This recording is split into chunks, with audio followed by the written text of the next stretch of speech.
Hi-ho, Drinkarinos. It's another season of the Idaho Booze Podcast. On today's episode, we visit with Will Wetmore from Veer Wine Project and talk about all of his amazing spring releases. I hop from one project to another and visit the brand new Wild Frontier Beer Project, where featured guest Chris Van Sickle brewed up some tasty beers. Then we'll head on over to Gem State Brewing, where I tried some beers there. Just came up on tap, but first, we're going to do a little update on what's been happening here in Idaho the last couple of months, and we're going to do that right after this. The show brought to you by Boise Beer Buddies. Cost of pints got you down? Be a buddy and join Idaho's premier club for saving big at the bar. You'll get discounts at just about every brewery in the state, plus a lot of your favorite craft beer bars, wineries, and specialty shops that sell your favorite brands. Use my promo code BOOZEPOD and get 2-for-1 cards when you visit BoiseBeerBuddies.com and sign up for your buddy card. Be a buddy and save with Boise Beer Buddies and my promo code BOOZEPOD at BoiseBeerBuddies.com.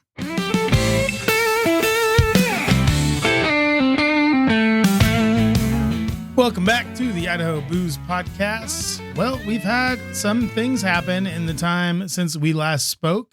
And I think the most important would be a bill that would, this would allow breweries to actually behave as real businesses and open up one additional spot. Oh my God. We finally cracked the code on capitalism, people. And we're allowing gross, disgusting, sinning breweries to open up one more spot. Maybe. This is a maybe. So let's see. Brandon Shippey from New Plymouth and Treg Burnt from Meridian have put together a legislative proposal with the help from friend of the show, Mike Garcia from Loose Screw, some other people. I'm sure Andy Koenig, also a friend of the show, helped with this. Maybe we'll get Andy on and talk about it. So the Senate State Affairs Committee has this thing in front of them. It's SB 1258, easing restrictions on alcohol sales for craft alcohol businesses. Now, what this would do would allow breweries. So right now breweries are, and it's just breweries as far as I know. I don't think wineries are in on this, but breweries are only allowed to open one additional spot to sell their beer and to have like a tap room and to have like a fun like area, like a pub. They're only allowed to have one other pub besides the one where they make whatever that is they make. So like Mother Earth, the reason why Mother Earth doesn't have one in McCall and one in Coeur d'Alene and one in Idaho Falls and everything like that is because the state doesn't let them. The state of Idaho, which I have been in attendance when Brad Little has said this, the friendliest state to all of small business, does not allow breweries to have more than one pub besides the place where they actually make the stuff. It's just the most stupidest thing that you can ever imagine for a state that goes out of its way to call itself the friendliest state in the world for small business. It just is bananas. So anyway, this SB 1258, I'm not supposed to rock the boat because it's still up for a vote, and all the teetotalers from out east and, here, frankly, here too, maybe they'll hear this, although the chances of them listening to my podcast are pretty much nil. I don't think even half of the people who love craft beer listen to this podcast. So who knows? So currently distilleries, and I'm reading this from the Boise Dev. They do a great job. Also won't come on the show. This is Margaret Carmel. So currently distilleries located outside of a city limit, which also doesn't make any sense, are not permitted to hold a liquor license. That means that they can have visitors in for tastings, but they can't sell like drinks. They can't sell cocktails unless they get a special permit. So Koenig has their things that they do outside and their beautiful property out there on the slope, and they do special permitted events. So you go there and you can get cocktails like out on the patio they show movies and stuff like that. So this would get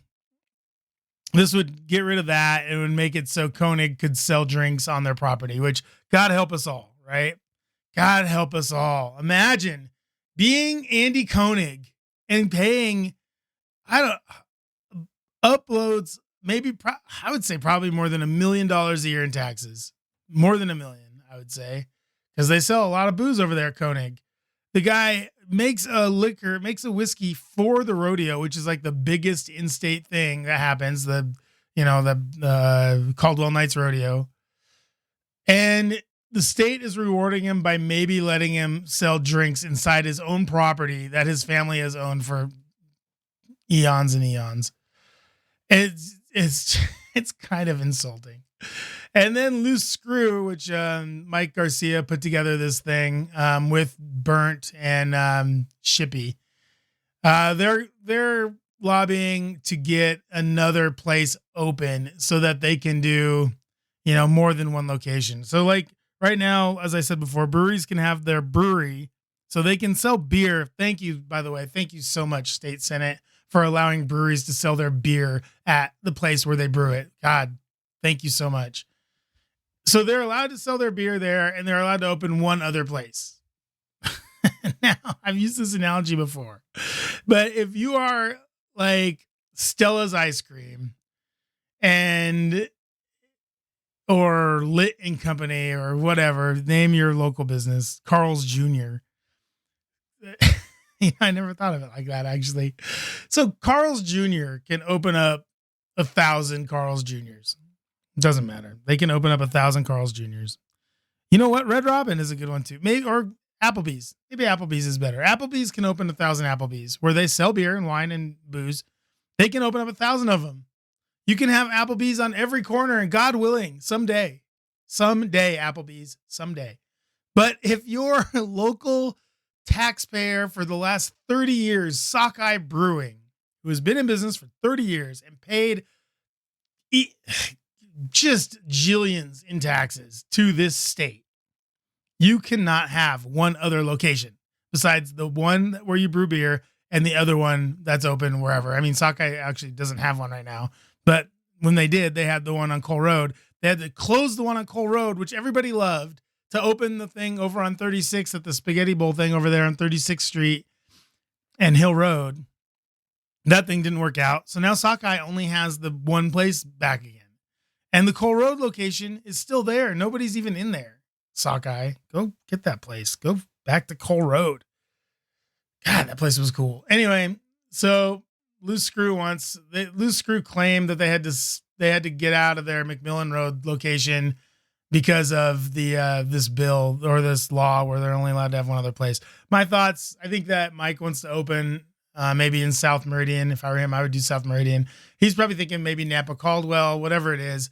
I think that's a good idea. I think that closing the McMillan location was something that they were looking at doing anyway. The rent there, I'm sure, was really high. And it's in kind of a weird location. I don't know. There's like an Italian restaurant there. It does okay. It's not like the best location.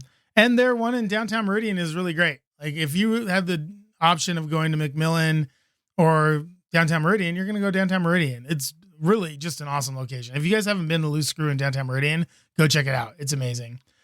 So yeah, this new bill, it's a small business bill. Yeah, I know all these guys are heroes of small business, right? Where for the last 30 years, Sockeye hasn't been able to open a third location, and Koenig Distillery can't even sell their own drinks inside their own land that they own. It's just ridiculous. Oh my God. This state sometimes, right? We love it, but God damn it. So Brad Little, the champion of small business, hopefully you're listening to this. I've had the opportunity to meet you on several different occasions, and you're a nice guy. I'm sure you'll figure out a way to sign this bill into law and make it so our friends in the brewing industry can make money, which is what it's all about. Powder House. We're moving on. We're going to talk about Powder House. This might be the first time I've ever talked about Powder House on this show. And the reason for that is simple. The branding. It was just bad. I'm just kidding. The branding's fine. Powder House, fine branding. Nice people over there. I like the Schmitz. They're, good peeps. Selling it as a turnkey brewery, sort of. I don't know. But they're changing their name. They've changed the brand. Now it's going to be Schmitz something. Bierkelhaller. I don't know. I don't speak German. We won World War II, so I don't have to sit here and sprechen Sie Deutsch. But they've changed their name to Schmitz. So, if you drive by that location and you see a different name out there, it's still the same people. They just changed the name. And, there's lots of reasons to change up branding. I would have probably just stayed with Powder House and changed maybe some of the logo around or whatever. But, good for them. Give it a shot. See what happens. Schmitz, Perkle, something. Go check that out. It's on Chinden there in Garden City. Wild Frontier Beer Project opened up. We're going to talk more about this later. Chris Van Sickle is going to be on the show next week. And this was pretty cool. So we went as part of a Boise Beer Buddies night. It was a soft open, I think a day or two before they actually opened up. And I got to see a lot of good friends. Hello to everybody I saw out there. And here's your podcast. Sorry, it took so long. But yeah, everybody was there. All the people you know and love from our beer Instagram around Boise. And the beers were tasty. I'll get to those later. Here, what I'm going to talk about is how they were able to sort of flip that place around. It was Mad Swede. And the inside of Mad Swede, it was weird. They had the tables were all kind of different. It was like a hodgepodge. It looked like they had gone thrifting and picked up some stuff and brought it in. Whatever. It was kind of their, vibe. That's fine. No big deal. Wild Frontier went out. They spent a bunch of money getting that place looking nice. They got some murals up on the wall. They got some new furniture. It's a very you feel like you're in a park, kind of. And the biggest part with that building that I think that, and we'll talk about it with Chris next week. I would have gutted it. I would have taken that bar out. That bar sucks. It's right in this weird spot. It doesn't make any sense where it is. It's both too big and too small. It has only 4 or 5 seats, and it creates this sort of this Doppler effect of people circling it, looking for a place to get a beer, and then people just end up waiting in line. So, being that I'm not much of a rule follower. So when I see a line, I'm thinking, how do I get out of this line? And so what I do is I'll poke around and I'll find, they need to eliminate that so people like me can't be jerks and skip the line.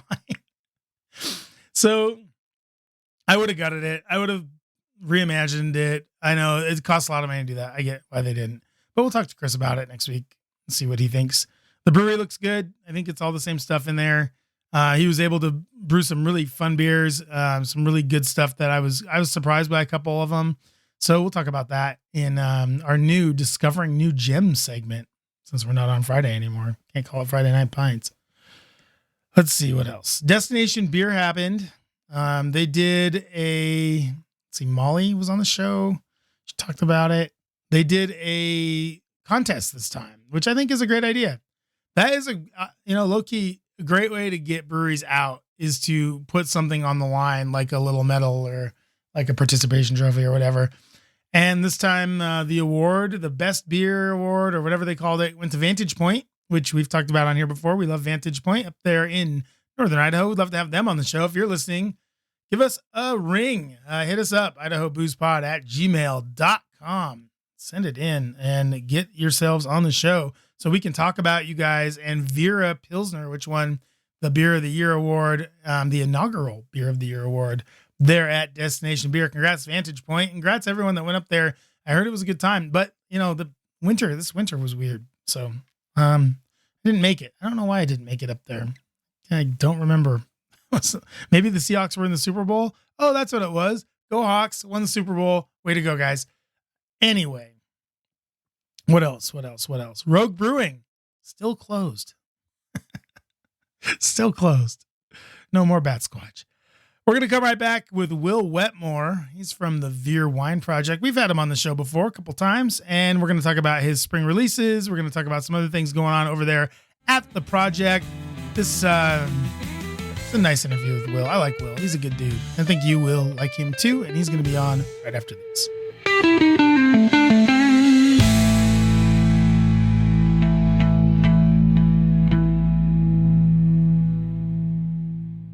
This show brought to you by Trucks and Auto Auctions in Nampa. Car payments suck. They do. At Trucks and Auto Nampa, we're auctioning off vehicles every other week at prices that you won't believe. Trucks and Auto Nampa gets its inventory from all over the Treasure Valley, including used cop cars, city vehicles, bank repos, and other vehicles that are ready and willing to be your next car, truck, or SUV. Sign up is free and auctions happen every other Thursday at trucksandautonampa.com. Get out of your car payment and into a great ride with Trucks and Auto Nampa today. Welcome back to the Idaho Booze Podcast. I am Steve Kuntz here with Will from Veer Wine Project. Will. Hello. How's it going, buddy? Good. Happy New Year. Happy New Year. It's good to see you. Yeah. So tell us a little bit about it. It looks like you guys got blankets. That's new. I don't think I've seen that. Oh, yeah. I think we've had these in the tasting room. But Taylor, who works here, she branded them up. So now they're official. Yeah, they look good. That's if in case you get chilly, I imagine, or if you want to have like a nice, like, interesting evening at Veer. I guess so. No, really get the blankie out. I wish I could keep it like 55 in here, but everybody gets mad when I have it that cold. So we need the blankets. Yeah, don't keep it 55 in here. No one wants that except for you. You're the only person who wants the wine that. wants it that way too. Oh, the wine wants it to be 55. Are you trying to eliminate any and all refrigerator? That's right. I don't want people in here. I just want wine. Just wine. Well, you've done a good job of filling the place up with wine. You guys recently had Harvest, and your some new releases came out. Did they come out in the fall, or have the spring ones come out yet? So we had Harvest kind of wrap up around beginning of November, and then we had Wine Club release like right after that. So I think we released stuff 2 weeks before Thanksgiving, something like that. Yeah. So 5 new wines, all new vintages of previous wine. So Riesling, new GSM, new Syrah, new Carmenere, and new Lake Compere, which is our red blend. Yeah. We got those out, and Harvest was good. We did about 45 tons this year, which is about 2,000 cases ish. Is it tons of grapes or tons of juice? Tons of grapes. Okay. Yeah. So that's like the weight, and then your yield's about 150 gallons per ton. Okay. Yeah, very very rough here. So 150 gallons is about 5 barrels. Beer barrels, wine barrels about 2.5. Oh, a wine barrel is bigger than a beer barrel. Yeah, wine barrel. There's 60 gallons. Okay. So beer barrels are the 30 gallon for whatever reason. So yeah, that is one of those things. Well, I think I look at it, I see, wine barrels are 60 barrels for whatever reason. Yeah. So I think. So you're gonna. Really, they're more like 225 liters or 226 liters. Now we're getting for the most liters. Part. But then they have 500 liter ones. They got 300 liter ones. But the standard one, roughly 60 gallons. How many centiliters is that? Do you think? No one knows that. No one could ever tell.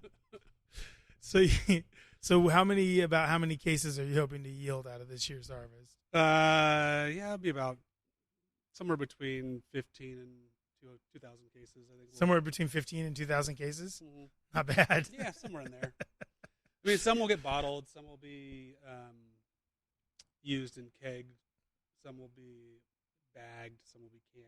So wow, it's not going to be straightforward. Like this is how many cases are done, and hopefully I can. I'm trying to sell some, make some wine for some other people too. So what I actually bottle for beer might not be 2,000 cases. It might be 1,200 cases. So it sounds like you've expanded the project a little bit here. If you're getting into more kegs, some bags, some alternate methods of packaging. So where does that kind of come from? Are you just trying to get into different markets, or what's the end game here? Well, I made too much wine. Now I got to get rid of it. No. I think, there's lots of ways to enjoy wine. It doesn't all need to be come to a tasting room, do a tasting, and buy a few bottles. I think plenty of people go out to dinner and they want a glass of wine. That is true. I've seen that. Out in the wild. Turns out. Yeah. And, restaurants want simple ways to serve their wine, so I'm trying to make it easy for them to add our wines if they want to do something by the glass. Cans for getting out in nature, and smaller packaging, lighter footprint. So yeah, I mean, just anything that we can try just to get wine into people's bodies. Yeah. That's the name of the game for me. That should be right under a Veer Wine Project. Get wine in your body. So Let's get veered. last year you came out with, let's get veered with it. Just get this wine in our body.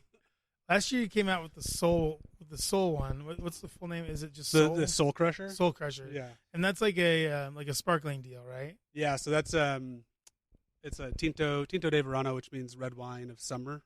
It's kind of a Spanish drink that they make there where they just pour red wine over ice and mix it with lemon soda. Oh. It's super refreshing. So we did a batch of it in kegs and in cans. We're sold out of the cans, but we still serve it on tap. We'll probably do another batch this spring, have them for the summer.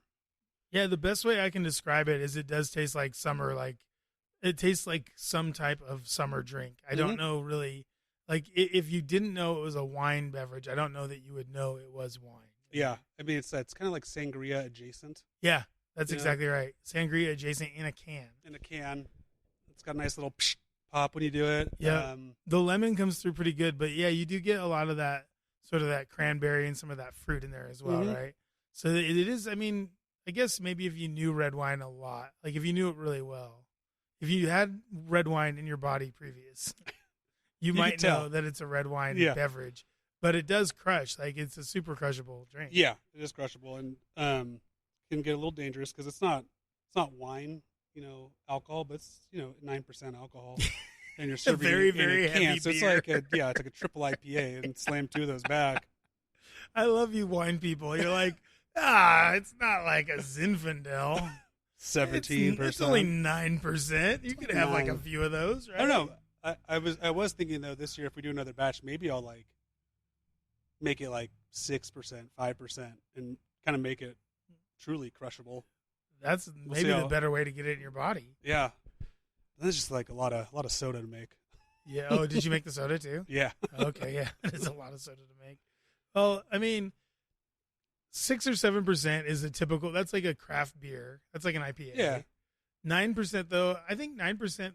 You're kind of straddling the line there. I mean, who are you going for? Are you going for people that want to drink it like a beer, or people that want to drink it like a wine? That's the question. I'm not here to answer that question. I'm just saying that as a marketing guy and as someone who's sold this stuff before, that's what I would look at. I'd be like, well, who is this for?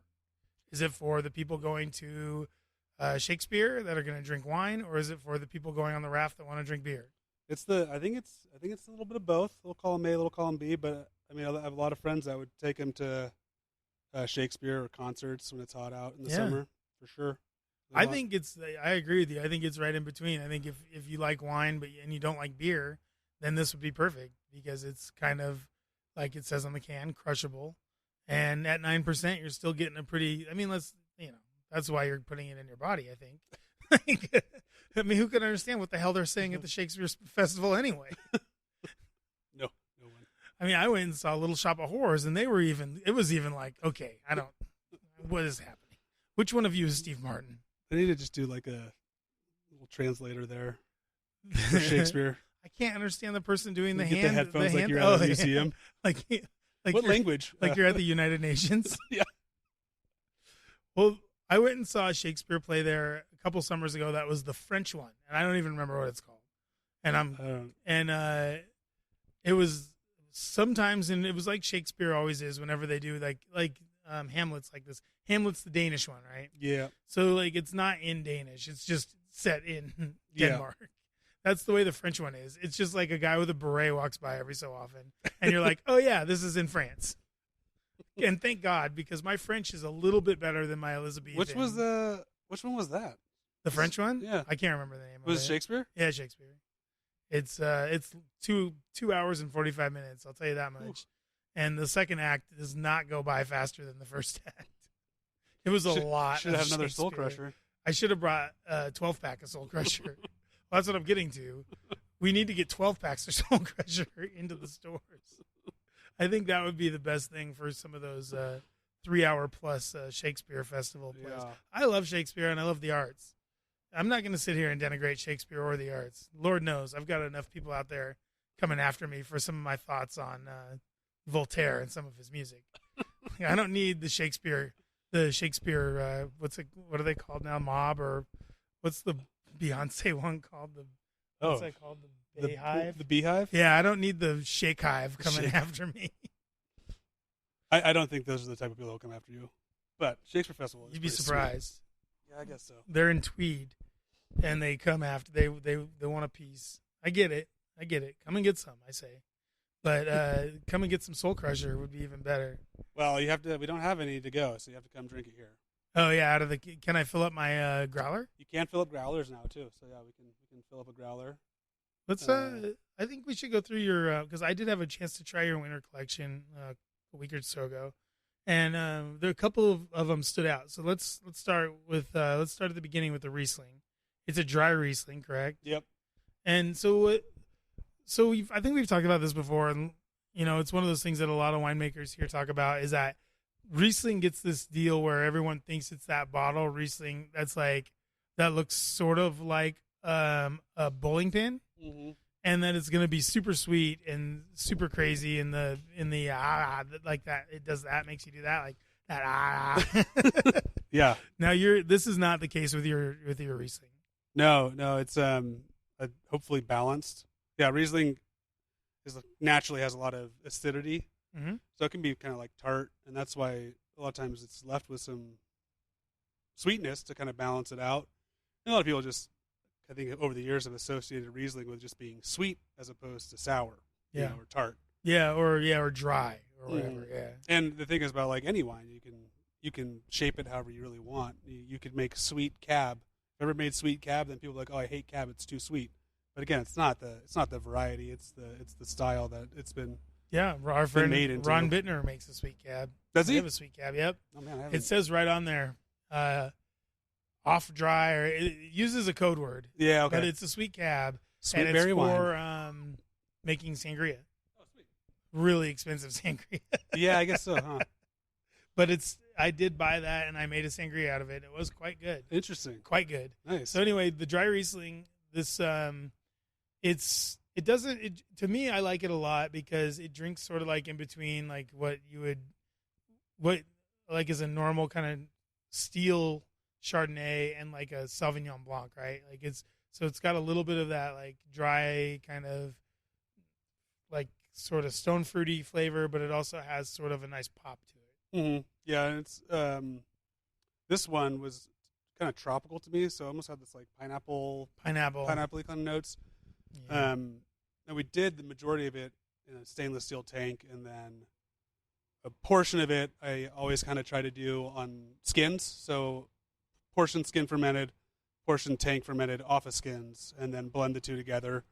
I always find having one grape or one wine that you kind of ferment in different ways and age in different ways will kind of give you some better blending components when it's time to put it back together and just give it more complexity. So it's kind of a way to blend, but with the same variety from the same vineyard, as opposed to like taking different grapes or different varieties and blending them. You take one wine, treat it differently, and then put it back together. Did you do in this harvest, or do you have plans to do your orange wine? Yeah. So in this year, the 25 vintage, I kind of committed to do a bigger batch of it. I've always kind of been hesitant to do a huge batch of it. So what we're doing, I still have Riesling on skins right now. Ren? So, is that what it is? Yeah, Ren. Okay. Yeah. So Riesling's still on skins, and we're at almost 3 months, I think, now on skins. And then I did another weird thing is I took Riesling. So let me back up. I got Riesling in this year. I pressed it right off the bat and took half of the juice into tank, and I fermented that stainless steel, just kind of like standard, and that's separate. So that's gone. But I took all the skins and the rest of the pressed juice, and half of it I'm fermenting on skins like that, and the other half of the skins I have actually fermented that with rosé juice. Okay. So I'm fermenting Riesling with rosé juice. Yeah. So it's basically skin contact Riesling, but it's not Riesling juice. It's Saignée of Nebbiolo. It's going to be weird. It's going to be weird. Well, you hear to hear first, folks. He's making a skin fermented. It's a rosé that's fermented on the skins of grapes that are not rosé. That are white, That are white in order to create some type of orange wine. Yeah, we'll see what happens. Is that what? I guess the first question that comes to mind is why. Why? Okay. Yes, there is a why. There is always a why. So the Ren, the first time I made that was 21.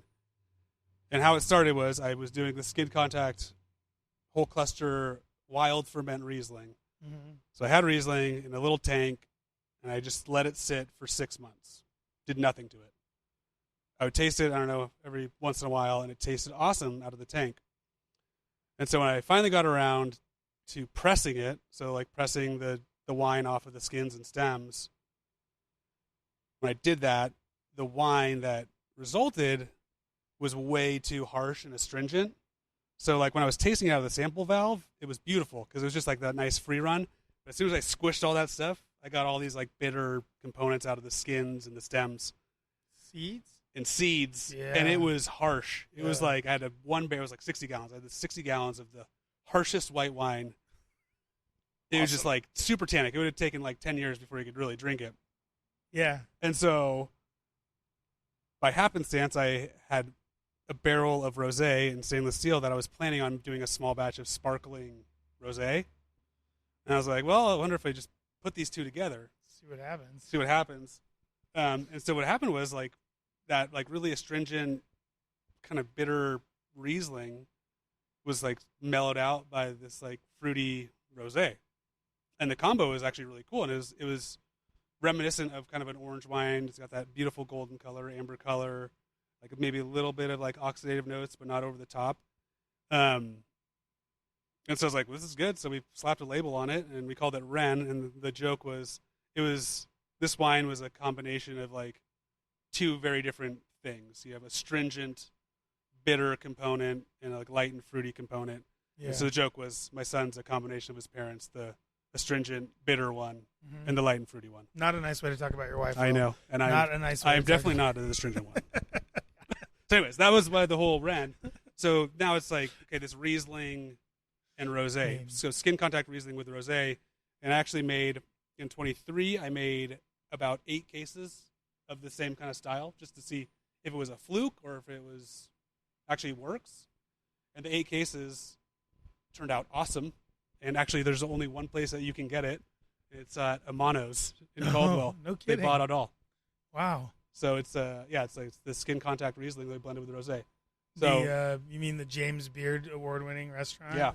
Amano's? Yeah, they came and did a tasting like a couple months back. I was like, you guys want to try something weird? So I pulled out that. I could totally see that with Mexican food. And the one that turned out, the 23 was like super unique. It tasted like melon. It was super interesting.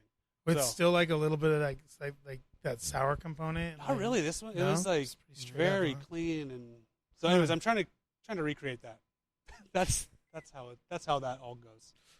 It's funny. It's like in those movies when people try to recreate what they did the night before and they were drunk or whatever. So they just get So it's just like, now I'll hit my head a couple times and I'll go into the winery and I'll start blending weird shit together and see what happens. Well, that's what I was saying. It's like I would blend the rosé with the skin contact Riesling. I was like, why don't I just start from the beginning, take my rosé. Yeah. And you have copious notes on all this, right? Like, it's very detailed notes. Step 1. As I always have the best notes about what I did. For some reason, smash together everything in this tank. So it's the only way to work. People I don't know that. I only figured this out. I took a tour of the Roxburgh Vineyards a few months ago. Oh, nice. Yeah, it was cool. Yeah, Janelle was really nice. And I tasted I think it was the first time I'd ever tasted the berries off of the plant, off the vine or whatever. So I don't know that people know this. But what happened? So the tannins all come from the seeds, right? Yeah. So when you bite into a seed in a grape on a wine grape, it's basically just like a whole bottle of cab tannins, like in your face. It is. They are pretty harsh. I mean, there are tannins in the skins also. Seed tannin is typically pretty pretty It's rough. It's got some. It puts some hair on your chest. That's for sure. And that's typically when we're doing ferments, you kind of don't want to like crunch up the seeds. Yeah. So hopefully, if you like pulverize and crush up all those seeds, it would get in the wine and be really astringent. Yeah. A lot of times, they're very contained in there, and they don't hopefully like leach out into the wine. Yeah, it's like in beer, if someone messes up, and I don't know how this would happen, but if they like overcrack the malt, or if the malt is in there post, like if some gets in or something, like it can really cause that same kind of thing if it's in there post like wort, like if there's malt in there, if there's any like black malt or any like or maybe if the malt is like just like a caramel malt, it can get into the beer and it can cause that same sort of thing. Like it can be astringent, it can be weird. And with wine, these seeds are just like little vessels of tannin, and it's so wild how when you bite into them, how much of that you get. Yeah, and I mean, a lot of times when we're sampling, we are biting into the seeds and kind of tasting them, because the riper they get, the less harsh they taste. But they're still can be pretty harsh. Yeah, and then so the idea was that you took these skins of the Riesling and you crushed them all together, and you were trying to even it out, I guess, with the rosé. Yeah, that first time. Yeah. So now moving forward, you're trying to just recreate that for future vintages. Yeah, just the combination of the skin contact Riesling with the rosé. I don't know, it looks cool, it's interesting, it tastes good. That is some mad scientist shit there, Will. I don't know where the science comes in, but it's mad. Yeah, I think it's cool. And that dry Riesling, I had the dry Riesling. It has that pineapple tropical. It's really good. So that's something that someone should look out for. What else do we have? What else came out over the winter? What else we did? There was a GSM I want to talk about later. Yeah, new there GSM. was a Carmenere. Carmenere, yeah. New Carmenere. Which is the one that? So tell us about the Carmenere. I'm going to try to remember what the flavor was. One of them had a flavor that was really interesting and kind of fun. I think it was the Carmenere. Go ahead. It might be a Carmenere. Yeah. Carmenere is kind of one that's got some signature flavors. It can be very like peppery, like bell peppery. Like that's what it was. Is vegetal pepper or like jalapeno even. Jalapeno was what it was. Yeah. Yeah. How did that come? How did that happen? That's just tell us all about that. That's just Carmenere for you, man. Yeah. Like that's just kind of one of its classic flavors is that bell pepper jalapeno. This jalapeno in the Carmenere, like especially now that everyone knows about it, that they've heard it, because you'll drink it and you'll think there's something to this wine. Mm-hmm. And I was having it with Kelly, with one of your fantastic bartenders here, Kelly, and she was like, "Yeah, it's jalapeno," and I was like, "Oh my god, it is jalapeno." So that's just what that grape tastes like sometimes. Yeah, it can. And I mean, some people like it, some people don't like it. I think I like to notice it. I don't like overtly love jalapeno in my wine. Yeah. But it's just kind of like something that Carmenere has. And it kind of mellows out as it ages too. Like we just made some Carmenere this past vintage from a new vineyard. And it's like currently it's like very kind of bell peppery jalapeno-y, which is like very varietally correct. Yeah. And there's some times when you have it, like if you have it in like cab, it's like really weird and off-putting, but for whatever reason, it kind of just works with Carmenere. It's kind of lighter bodied, light to medium body. Yeah, it's only about 12%. It's like 14. 14. Yeah, it's a super fun one. People seem to really like it. Carmenere was one of the first grapes I ever like had a bottle of wine and I was like, oh, this is really cool. It's like one of those aha wines as opposed to like $2 Chuck. It feels like the kind of wine that you would expect to be at Veer, because it is like a project. Like to me, I think Carmenere might be one of those varietals that people use to blend back or blend in because it's so light. So you can blend it back with like Syrah or something else, and you can lighten it a little bit. And you just release a straight up one here. Yeah, and actually, I actually blended 10% Syrah in it to just give it some more like weight. There's just not much grown around in Idaho. I bet if most people got Carmenere, they'd make a single variety of it. I think the consumers seem to just like The only snatch other, it up. The only other one I can think of is Clearwater up in Yep. Lewiston. She and makes that one. comes from those. I think those come from the vineyard over in Washington. Maybe she. But Coco, that wine Coco is does a lot. so good. Shout out to Coco. It is.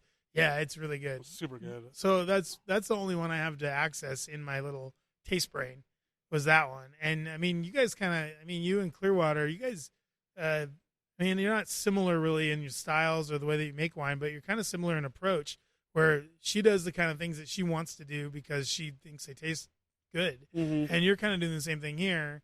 And Carmenere, I think that Carmenere in particular is a good example of that. I think that even if people don't like jalapeno or whatever in their wine, that they should definitely try that one because it not only would it like expand your palate a little bit, but it also just gives you like a whole different idea of what that grape is. I had never tasted anything like that before. And so I was really excited. I want to be clear. It doesn't actually taste like a jalapeno. It tastes like a giant jalapeno. You bite into it. It's served with nachos, Will. Yes. Margarita. We do spicy margaritas. There's a spicy marg and nacho plate when she serves the Carmenere. It's real with your blanket. You get a free complimentary blanket, and you don't need the blanket because you have the jalapeno wine. Remember those guys? So up next, what's next? So Carmenere, Riesling. A new GSM Nutrisay. Okay, I do want to talk about the GSM. So this one, what's the blend on this one? Or did you do something different this year, or is it the same as last year? So yeah, this one is different. So the 22 was about 40% Grenache. The 23 that we just released, we bumped that percentage closer to 60. Ooh. So it's a higher percentage of Grenache. And then we also did it as a field blend or a co-ferment. So we picked everything the same day, blended it, fermented it all together. Oh, instead of doing it. So normally, what is the normal way of doing a blend? We had done it in the past. Is like you pick everything separately, you ferment it separately, so you can have different pick days, different ferments, different aging, and then blending those, picking what percentage that you want of each, and blending it when you get ready to bottle. This method is more like, hey, we're going to do this today, so let's pick this much Grenache, let's pick this much Syrah, let's pick this much Mourvèdre. We threw a little bit of Viognier in it also. Throw it in one fermenter and ferment it. So it's kind of blended day one. And you're kind of like, well, that's what it's going to be. There it is. So in some ways it was easier. I mean, I could always had the option to blend stuff into it later, but it was kind of fun just to be like, this is the GSM. It's done. Yep. And it's kind of a cool way to do it. And the kind of thought is like all the components will kind of come together a little bit better. I don't know if there's any truth to that, but yeah, who knows? Who knows? I'm just going to say that's why we do it. I think it's neat because, again, you're doing something the same but different. Yeah. Like, I mean, this is probably a very common way that it's been done in France for a long, long time. Oh, yeah, for sure, right? Like, we're picking all this stuff today. Let's go. Let's just put it in the tank. C'est la vie. Yeah.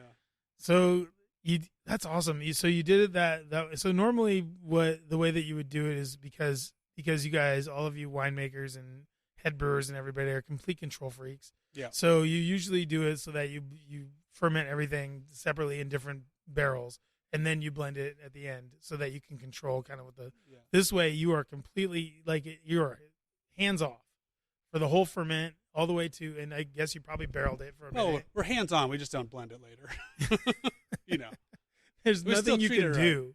It's on autopilot. Yeah. It's not like nothing's happening. Like you're not going to be able to deviate from the course. Yeah. Well, I think the fun thing is, so if you're picking Grenache, Syrah, Mourvèdre, and you're picking them for a single varietal, you're going to be picking them a different day for the most part. Yeah, when they ripen. Yeah. So you're kind of optimizing it for that single varietal. When you're doing something like this, a field blend, you're kind of trying to imagine it, how each component's going to play with each other if you pick it that day. So a lot of times the Grenache is the ripest. Okay. And usually the Mourvèdre's the least ripe. Yeah. And that's a lot of times why the Mourvèdre's a small portion of it. Mourvèdre's the last, besides Cab, maybe the last thing to ripen, right? In Idaho. Yeah, what did we take this year? I think we had Nebbiolo this year, which for the first time, that was one of the last things we took. Si, bene. Cab. Nebbiolo. Mourvèdre was for the Barbera? Nebbiolo is its own or just thing. its own thing. Its own thing, yeah. Nebbiolo is a Nebbiolo Chianti? No, that's Sangiovese. Okay. Nebbiolo is like Barolo or something. Oh, Barolo. Yeah.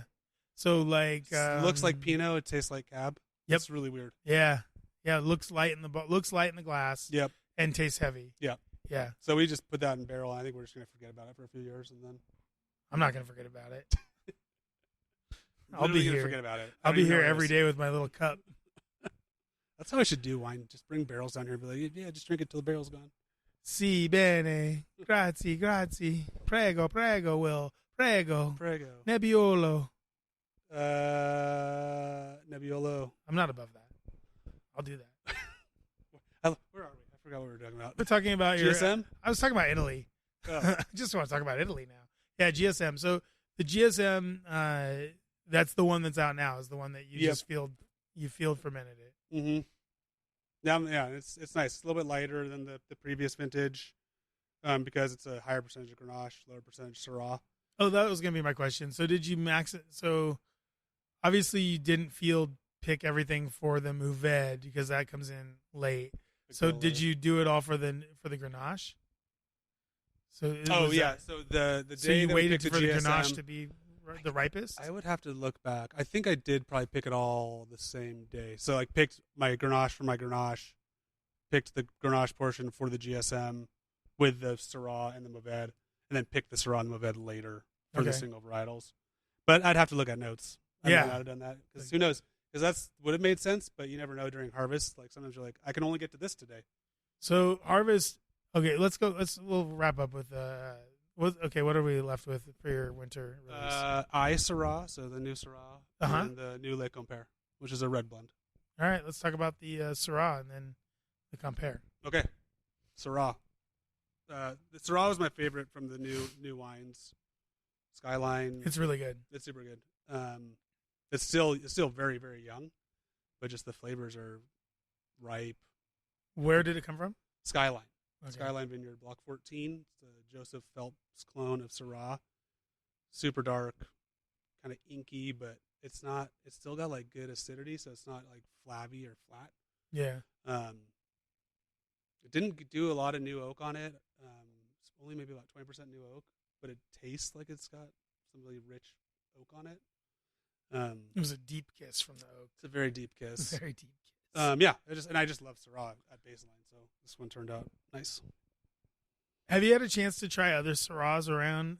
Mm-hmm. Do you make it a point to try Syrah? Oh, yeah. Because I know it's something that you like. I think most Syrahs that I've had around here are good. There's two that really stand out to me, and one of them is Rivara, your old boy up there. He's doing a really nice. That Syrah is really also very inky and dark. And they got almost like almost that kind of bloody rocks district thing going on. That hill, the Syrah like hill. It's like France. It's right. It's like slate. I know. And then the other one would be Fujishin. He has an estate Syrah that's really nice. Yeah, Windseeker. Yeah, super good. So yours, I felt like, I'm trying to remember, it had a big blackberry component to it, right? This one does, the winter one. And it just, I think you're right, it does taste like more oaky. I was actually surprised when you said it was only 20%. I know. So why did you decide to only go 20%? Just because it tasted great? Yeah, I just picked the ones I liked. We did do the stuff. So actually, in 23, I made 2 Syrahs. So I did one that's like a heavy oaked one, which we haven't released yet. And that was basically the 100% new French oak. And that one's kind of like the reserve Syrah. Okay. So it's got kind of a similar kind of fruit component as this one, but it's got like the sweetness from the barrel that just kind of give it like a more round, more full-bodied texture. So that one we'll release. I don't know when we're going to release it, but that one's like a lot of oak. Yeah. Same fruit, but just different oak profile. You just waiting for the splinters to work its way out, or? Yeah, just when I don't know. I gotta make a label. Well, we can find someone to do that. I know. Get a label made. But so I did do. So a lot of the new barrels went to that kind of reserve Syrah or whatever we're gonna call it. Okay. Unnamed Syrahs are now. Unnamed. Yeah, we're gonna do. Maybe that's what it'll be called. Unnamed. It's an unnamed Syrah. We're gonna do. I think there's like a World Syrah Day coming up in March or something like that. So we're gonna preview it around then. So we'll pour the 22 Syrah, the 23 Syrah, and then the unnamed Syrah as well. Okay, cool. So you can do a chance to try World all the Syrah Day. single varietal Syrahs I've done. And then La Compare. Yeah. This is the blend. This Yep. is a Rhone blend? No, Is that what it is? no. No? So I try for the Les Compares to not have it kind of sit in like a normal, traditional style, I guess. Strange.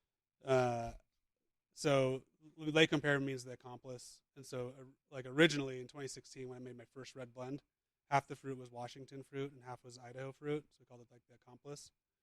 And then it kind of morphed into be like, well, let's do non-traditional blending components. So like Syrah with Cab or, Rhones with Bordeaux, and just Italian with French, Spanish with Italian, just mix it up. And so this one is Carmenere and Merlot, Syrah, and Barbera. Yeah. So a little bit of this, a little bit of that. Just whatever's laying around. Whatever's laying around. But I've also kind of started to do, try to use like non-commercial growers in the blend too. So the Merlot and the Syrah portion of that blend is actually from some dude's backyard. I was going to say, is this some of your backyard? And the Barbera is from somebody's backyard. I did want to too. talk about the backyard thing. So okay. So that's kind of like, as it evolves, the accomplice is like, let's just showcase things that are standard, I guess. So it could be backyard growers. It could be so to me, I remember non-traditional blends. The Merlot really kind of popping in this one as being like very like fruity and adding like a really nice. Like I think this blend to me is the most like approachable of all the new releases. Yeah, I think it's probably been the customer favorite from the last release for sure. The Merlot really pops. It just like I find that Merlot right now is so good in blends because it just adds like this big fruit component without like it being like overly sweet or anything like that. Like maybe some of the old school Merlots were in the past. And then the Carmenere. In this one, you cannot taste the jalapeno as much, but it does give it that sort of lightness and spice, and pepper, but without like that vegetal flavor. Mm-hmm. I really liked the Les Compare. I thought it was really, really good. Like I think that one and probably the GSM were my two favorites, and then the dry Riesling right there too. Yeah. They were all good. The Carmenere to me is like a very like unique thing. Like it's just something I taste it. I'm just like, this is so wild. Like, it's so crazy. It's kind of funny because we were, I never know what's going to be the most popular when we release and do our club releases because we tasted all these wines that we just released in the spring as a staff, and we kind of went through like, let's release these ones for the spring. We'll release these ones in the fall. And there's like, they've been in bottle for a couple months. You don't really know how they're going to turn out. So I'm always like nervous when we actually release them. And after the first weekend we release it, because we let people pick what they want. It's not like it's a member choice for our club. Oh man! So it's kind of fun to like, okay, what sold the most, and it was shockingly pretty even across the board. Even though people didn't get like one of each, someone would like skip the Carmenere, but they'd get two Rieslings or whatever. But then when you looked at like the total, they were all about the same. So it's kind of that's great, really cool. That's perfect. That's the way you want it to be, right? Yeah. No, I was very happy that worked out because it's like you hate it when it's like, oh, this one wine, nobody likes this one wine. Hey, Veerdos, way to go. You guys are the best. You guys are the best. So let's take a break, and then I want to talk about the harvest because you just went through it, sort of. Yeah. And it's a very hectic time in your life, so I think it'd be fun to talk about the harvest. Let's do it. And kind of what's coming up this spring for you guys here at Veer Wine Project. All right. We'll be right back with more from Veer right after this. Welcome back to the Idaho Booze Podcast. I'm Steve Kuntz here with Will Wetmore. Will. Hello. Welcome back. This is your third time. I think you've been on the show more times than any other guest, I think. Sweet. 3 times, I think, right? Or maybe Sheila Francis. You might be tied with Sheila Francis. But she doesn't matter anymore. She moved to McCall, and, she's gone. I guess I'll take it. Yeah. So welcome back. Thank you for having me. We just got done talking about your kind of midwinter, I don't know what to call that, fall release, I guess? It was still technically fall. Was it? Yeah. Okay. Great. Technically. So I wanted to talk about the harvest because this is a period of time where all you guys, sort of become ghosts. Can't get a hold of you. No emails are returned. No texts are returned. Yep. And you guys are just out in the field. Like, what is your harvest? So say it starts like, I don't know, when does it start? And what's it like? What's like a typical harvest day for you? So yeah, this past vintage it started. The first pick we picked was September 6th. But typically, like the weeks leading up, you're starting to kind of make sure all your supplies are in order, your tanks are clean, you got space for stuff. Yeah. And I'm a procrastinator, so maybe like I'm doing that the day of or the day before harvest starts. And are you still making wines for two different wineries at this point?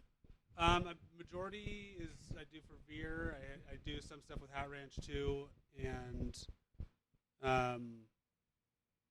the facility that we work out of, there's Famici does some work out of there too, so I'll help out if they need a hand here and there. Those guys are nice. I just like if it's getting made in the facility, then I will try to help out as much as I can. Yeah. Okay, cool. So September 6th. September 6th, Sauvignon Blanc was the first thing we picked. A day when we're picking whites, white grapes, I typically like to get out to the vineyards when they're picking. If they can pick it early, that's always the best, just because I have a small press and I like to get the press started as soon as possible because I can't do it in one press load. So if the grapes come in at like in the afternoon and I have to do like 3 press loads, I'll be there till midnight. So if I can at least start to press by 8 or 9 in the morning, I can get out at a relatively reasonable time. Mm-hmm. So how long does it take to pick like a block? I guess is that like the name for an area of? Sure, yeah. You don't do by acres, right? You do it by blocks. We do it. Yeah, it's the grape contracts are by acreage, but their acreages of a block and rows of a block. So we'll know, like for the Sauvignon Blanc, for example, I have 4 rows of Sauvignon Blanc. Each row is about a half an acre. Okay. And a quarter of an acre, not a half acre. But they pick those 4 rows in about 20 minutes. Oh, wow. With a machine picker. So they get after it. It's fast. It's super fast. Okay. So like I was there I think I got there at 5:30. The bins I had dropped off the night before, but I got there at 5:30. They loaded fired up the harvester, picked 4 rows in 20 minutes, weighed the bins and threw them in my truck, and I was back to the winery by 6:37. Wow. So it's pretty quick. It's pretty quick when they're doing the machine picking. What about a hand pick? They're pretty fast also, yeah. But it's not as fast. Not obviously. as fast. No, a couple hours probably. Are there so this is for a white wine, you're talking about Sauvignon Blanc. Yeah. Is it different for red wine? No. I mean the same, right? the if you're machine picking, the processing's pretty similar. Okay, so you get the white wine, you get the white grapes back to the presser, then what's your day like? Making juice. Yeah. So load the press, fill the press as much as I can. For Sauvignon Blanc specifically, I try to limit oxygen exposure as much as possible. So that's why I like to be out at the vineyard when they're picking. I can throw dry ice on it. I can throw sulfur right in it just to prevent oxygen from starting too soon. Lightly press for the most part. Again, dry ice in the catch pan to cover the juice from getting oxygen. And that first day, it's like make juice fast, get it in a tank, get it sealed up, and start chilling it down, and then kind of walk away for 24 hours. Yeah, you just want to make sure not just oxygen, but nothing else gets in there, right? Yeah, and you're just trying to make juice, get it to start settling, kind of get some of the solids out. Might throw an enzyme in to help with that clarification. And then depending on what day of the week it is, if it's like a Saturday, I probably won't mess with it till Monday. If it's a Friday, I might just come in on Saturday and rack it and return it. But I typically like to give it 24 hours settling before I do anything with it. So I'll chill it down just to help some of the solids fall out, and then rack it out of a tank, clean up all the dirt and gunk that's settled out overnight, and then fill it back up with some clean juice. And by rack it you mean just move it from one place to another. Yep. Rack it just means move it out. That's an industry term. Racking. I know that term. I don't like to brag, but I've racked. Yeah. Yeah. I don't like to talk about it. Yeah. So then what about, so this is a white wine we're still dealing with, so Sauvignon Blanc. So that is going to be aged, but mostly in steel, I guess. Yeah, for the most part, especially this kind of style I like is like a tank ferment, stainless steel. So yeah, basically the Sauvignon Blanc, try to get it going quick, throw yeast in it. I was going to say, you introduce your own yeast. There's no spontaneous fermentation. For this, for the Sauvignon Blanc, the style I'm trying to go for, I get the last few times I've done it, I've gotten a yeast that was isolated from like New Zealand vineyards, so kind of trying to go for that New Zealand style. Okay. Kind of that grassy, grapefruity thing, like crisp. So so you are able to get yeast that are from different areas of the world, or whatever. Yeah, I mean there's all these companies that will sell you yeast, and they have all kinds of literature about why it's the best and why it's the was isolated. Is it from like this so? thing or Breweries typically use like White Labs or like Y yeast. Do you guys use the same ones or different companies? We use we Red get Star? them through Scott Labs, but they don't really manufacture these. They use like Anchor, Lalame. Okay. I don't know. There's a bunch of different ones. Okay. Yeah. And so then with the white grapes, you just sort of put it in a tank to ferment for however long. Yep. 2 or 3 days maybe. Hopefully, for whites, slower. Hopefully slower. nice and slow. Cold? Yep. Ferment them cold. So like a lager. Like how cold? White wine's like a lager. Yeah. The yeast depends on the yeast, but typically between 50 and 60. Okay, so like a Kolsch. Talking Kolsch temperatures. Yeah. Yeah, and it goes slow. I mean, it's kind of the slower the better. The faster ferment, the more heat you're generating, the more the wine's going to get agitated, and aromatics are very volatile compounds. So the more heat, the more movement, you're going to lose aromatics. So cold ferments that are slow, you can kind of preserve aromatics a little bit better. Yeah, and does it work out like kind of with other things, like if it ferments fast and hot like that, do you get more of those like kind of deep like fruity flavors that you're not really looking for, and less of the acidic sort of? I get usually more just like off flavors, like off aromas, and stinky stuff, Band-Aids and stuff like that. More like a reductive, so like somebody farted in your tank. Oh yeah. Gotcha. You don't want that. So No. fart in the tank is bad. I mean, a little fart's okay. Okay, you like want a really stinky fart, not okay. That's what the French really love that. I'd rather it be a little farty than a little oxidized. That's interesting. If I was gonna just a little farty. If I was gonna lean one way, I'd go for the more. That's farts. an interesting way to lean. So then with a red wine, how is it different? Typically, I don't want to pick super early in the morning, especially when it gets later in the season when it's getting cold out, because the grapes will be like 32 degrees, and it'll take a week for them to get to a temperature where you can actually ferment them. Okay, so reds they ferment a little bit warmer. Yeah, you usually don't want to throw yeast in until they're above like 50 degrees, 55 degrees. That being said, I do a lot of spontaneous fermentations where I just wait till it warms up. But the grapes come in. Instead of pressing them into juice, we ferment them, skins, and juice all together. All the flavors and color comes from the skin of the grapes. Right, okay. And there's some stems in there and stuff like that. Yeah, too? there's always some stems that are going to end up in there. Some people are, very meticulous and try to get everything out. That's not a perfect berry, but when do we get up on the stage thing and stomp on them? When does that happen? Yes, it depends what you're trying to do. So the most common reason I'm in a grape bin stomping them is say our press can hold 2,000 pounds. It doesn't really hold 2,000 pounds. It's more of a volume thing it holds. Yeah. So like 1,700 and change. So it's like a volume, right? It's like, I don't know, how many liters that the press is, right? Back to liters. So if you want to make grapes fit, you're like, I have like 1.2 tons, and I know it's not going to fit, so I'll just jump in there and squish them up with my feet, make that volume less, and then it will fit in the press, no problem. I mean, so that's like the most common way. Sounds pretty dangerous, grapes. Will. I mean, what if that thing gets turned on and you get pressed? Well, you don't press it. You don't stomp when they're in the press. You stomp them in the picking bins. Oh, in the picking bins. Yeah. Okay. So you get in there, you stomp them down. Yep. So that's one reason. Another reason will be for like rosé, because rosé's got a little bit of skin contact. So if you had a hand-picked fruit that you wanted to make a rosé out of, you don't want to maybe destem it and crush it all, but you might want to just do a little foot stomp to get some of that juice in contact with the skins, so kind of a really gentle color extraction. Those are the main I think there's a reasons. third reason that you're forgetting. If you want to make a really good viral video, Oh yeah, of someone falling over. yeah, or that. Well, and also It's the so most like important. if you're doing like a whole cluster ferment, you usually need some juice. So a little foot stomp. Is that to what get you the guys juice. mean when you say cluster F? Cluster F? Yeah, Yeah. cluster ferment. Cluster ferment. Huh. Yeah. I did not know that. This year we had a couple cluster Fs. Oh, Yeah. a couple of cluster ferments.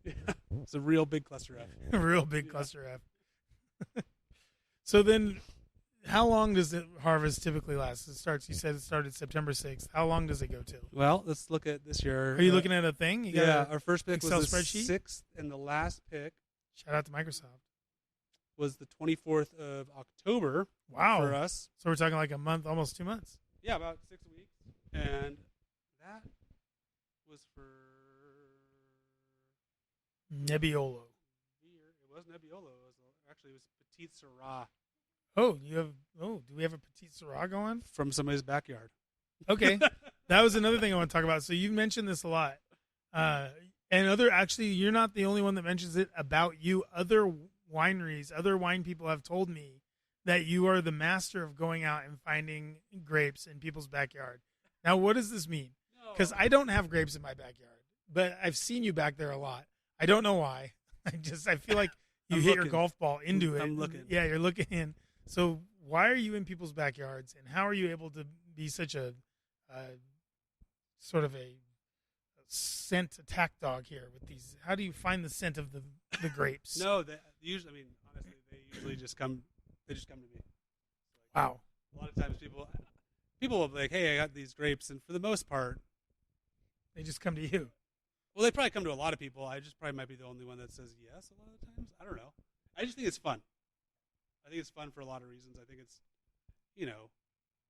people have these grapes and they want to make wine, but they don't have the equipment. They don't really know. They don't have a wine project, They don't have a wine project.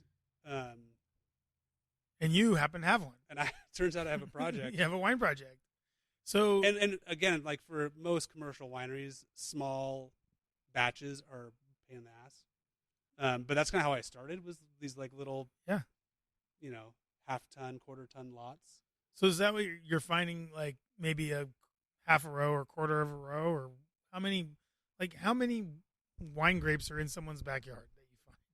Oh man, I typically, it's like if we were gonna do it, I need like a half ton at least, because once you're getting into like less than 1,000 pounds, it's not great. I got one person, Less of a project and more of a hobby at that point. yeah, I got one person that I do wine for, and it's 19 plants, and it's like 20 gallons. Wow. And that's a real pain in the butt, but it's fun. And And it's actually harder. Making that that volume of wine is really hard to do. well, you don't have to get in there and stomp the grapes down, right? Because it'll fit in the press. It'll fit in the press. It's actually not enough for the press. Well, the press is like we It need takes like more. 4 hours for it to fill up with air to squish that, one bucket worth of grapes. So then you got your 1 bucket worth of grapes, and you make just like a straight up wine out of that, or do you blend it with other stuff, or like what's the 1 bucket good for? Sounds I've like done- 2 bottles. So the smallest lot was actually just this year. It was 2 5-gallon carboys. So 10. It was only 10 gallons this year, and I'm going to do sparkling with it. So I actually rebottled it into champagne bottles yesterday, and it's going to ferment. So is that like a case? 2 cases maybe? It'll be 3 cases. 3 cases. Maybe 3.5 cases. Once And all that's said going to and be done. the sparkling that you're gonna Sparkling. do. Is that the baby sparkling or the other sparkling? No, this is like for somebody else. Oh, okay. So this isn't even going to be a No, the sparkling part of the project. No, the sparkling that I'm going to do is going to be like a 200 case Okay. project. So how does that work? Like, do you pay? So I don't think, do you pay them for the grapes? Or No, these are like friends. This is just friends. Okay, Yeah. that happened to have a They 2 have tons of wine. they have a house, and they asked me to put some grapes, like plant some grapes. So I planted some grapes there and put a little trellis in. It's more for show, but Huh. Well, it's let's- actually a cool site. So it gets a lot of sun. So the Malbec grapes get really, really ripe. So I've actually made a few. This will be the 4th vintage of stuff. We've done a straight rosé, and then the second year we did. They didn't have enough to do a barrel, so I did like a blend. It's like 80% their fruit with a little bit of some other stuff. and made like a red blend with majority of their Malbec, and then 24 I did just their Malbec by itself, and then this year we're doing bubbles. So I don't know, just playing around with it. They don't care what I do with it. They're just like, whatever. Just throw it in the project, see what happens. And then this Petite Syrah that we were talking about, the last thing we got, it's from Greg, which I actually don't know his last name. Greg. He lives over Greg. on the sun, he lives on the Sunny Slope, and he's got Petite Syrah. Petite Syrah, and he brought me it in 24. That's a kind of a tough grape to grow, isn't it? I don't know Finicky? much about it. I honestly don't know. I thought I heard the word finicky. Both years it showed up. It looked beautiful, so he was doing a good job with it. Petite Syrah's great. Yeah, so it makes cool wine. Yeah, it does. It's really good. And now that's kind of a misnomer, right? The grapes are the normal size. Yeah, they look like normal grapes. Yeah, so it's they're not really, super petite. They're not super petite, and it's not even doesn't look like Syrah. It's not even spelled like Syrah. Huh. So one could surmise that it doesn't really have anything to do with Syrah at all. I don't think it does. It's its own grape. It's own just thing. called Petite Syrah for no reason other than they ran out of names. I guess. I'm sure it's got like another name. Crafty like how French. everything has another name. So tell me more about some backyard. There's one in particular that I'm really interested in. That's the Barbera, right? The Barbera came from a backyard situation. So they call it Clay Peak Vineyard, which is Jean Grey. He lives over in Payette. No, I believe Jean Grey is. X-Men? Yeah, she's the X-Men known as the Phoenix. I guess you're right. Maybe powerful telepathy. I guess she could. She Omega probably level could. mutant. She probably could like shapeshift, right? So I don't know about that, but she's definitely a pretty powerful adversary. Good to have on your side.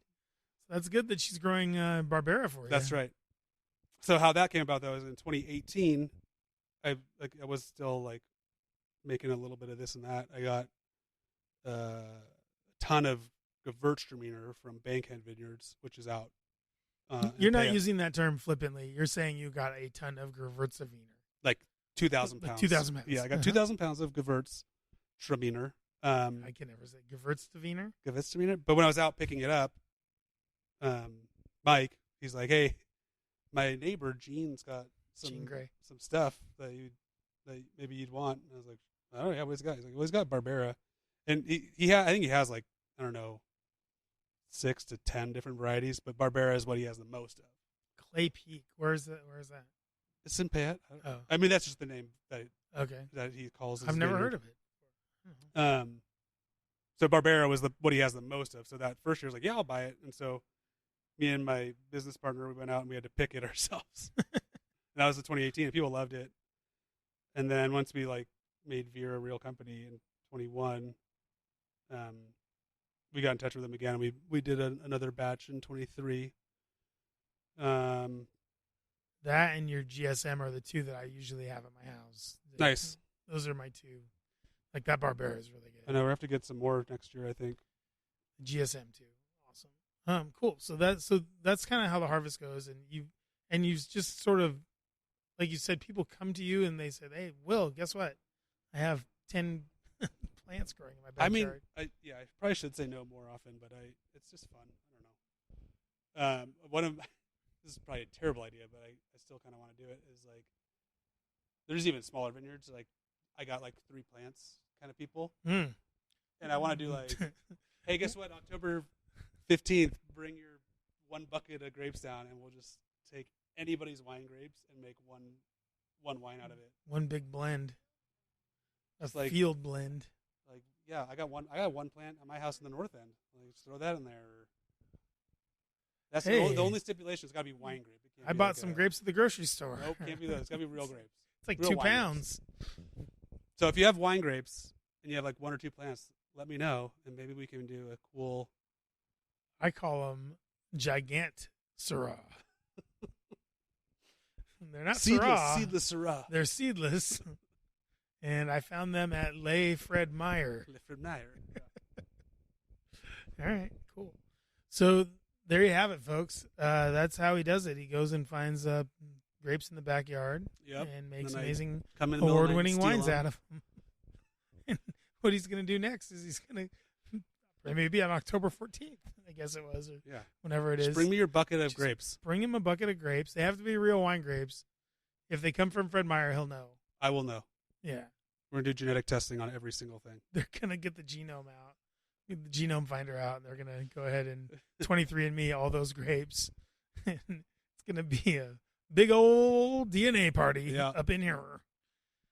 Wow, that sounds great. Well, Will Wetmore from Veer Wine Project, thank you so much for having us here today.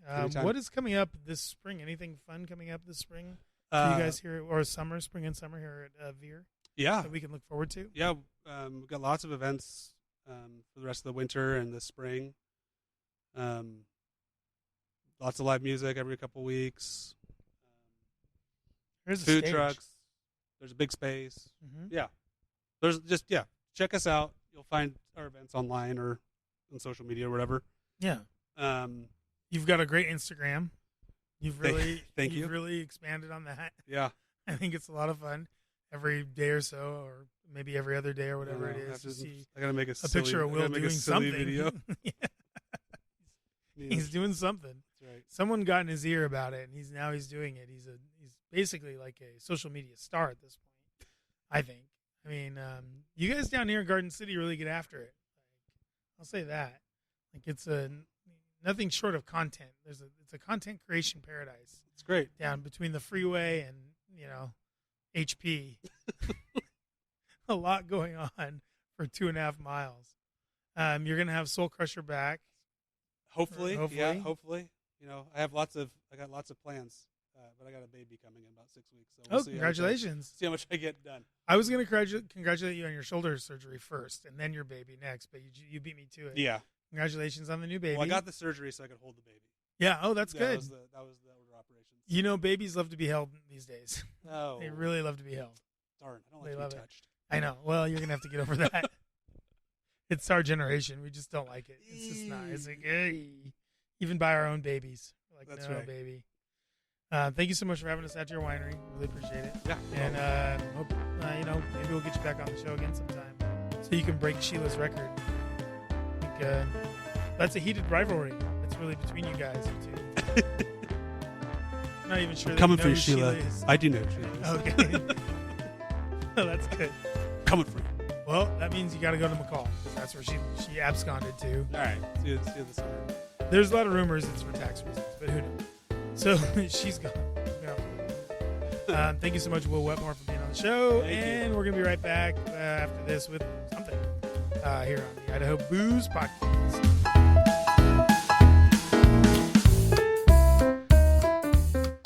This show brought to you by Night Plumbing. Night Plumbing has been a trusted part of the Treasure Valley for over 20 years. Get the royal treatment with Night on everything from leaky faucets, sewer backups, water heater installs, even 24/7 emergency service. Go to nightplumbing.net or call 208-949-9680 and get the royal treatment on your next plumbing issue from the Treasure Valley's own Night Plumbing. And veterans, you get 15% off at Night Plumbing and nightplumbing.net.